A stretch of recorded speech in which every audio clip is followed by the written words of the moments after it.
జయ జడ్జితో ఈయన కేవలం నా పైన కోప్పడతారు, కోపం వస్తే నన్ను కొడతారు, అంతేకాని నాతో ఎప్పుడు కూర్చొని మాట్లాడరు అని అంటుంది. దానికి రాజేష్ నిన్ను పెళ్లి చూపులు చూడడానికి వచ్చినప్పుడు నేను నీతో మాట్లాడాను కదా అని అంటాడు. రాజేష్ అక్కడే జడ్జి ముందర మీసాలు తిప్పుతూ మాకెప్పుడు అమ్మాయిలతో మాట్లాడడానికి టైం దొరకదు, గౌరవమైన కుటుంబంలో ఉన్న వాళ్ళు ఇలాగే ఉంటారు అని మీసం తిప్పుతూ ఉంటాడు.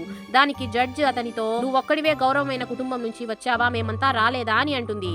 అప్పుడే జడ్జి జయాతో ఇంట్లో కూడా ఇతను ఇలాగే బిహేవ్ చేస్తాడా అని అడిగితే దానికి జయ అవును మేడం అని అంటుంది. జయ జడ్జితో ఈయన ఎప్పుడు ఇలాగే బిహేవ్ చేస్తారు, ఈయనకి తన చెల్లి కేవలం తిని తిని లావైపోయింది అని అనిపిస్తుంది, కానీ ఆమెకి హార్మోనల్ ఇంబ్యాలెన్స్ ఉందని ఆయనకి అస్సలు తెలియదు అని అంటుంది. దానికి ఇదంతా నాకు తెలియదు, ఆడవాళ్ళ గురించి తెలుసుకోవాల్సిన అవసరం కూడా నాకు లేదు అని రాజేష్ అంటాడు. దాంతో జడ్జికి రాజేష్ ఎలాంటి వాడో మొత్తం అర్థమైపోతుంది. అప్పుడే జడ్జి రాజేష్ తో అసలు ఆడవాళ్ళకి ఏం కావాలి అని అడిగితే దానికి రాజేష్ తినడానికి ఫుడ్, నగలు, వేసుకోవడానికి మంచి మంచి బట్టలు అని అంటాడు.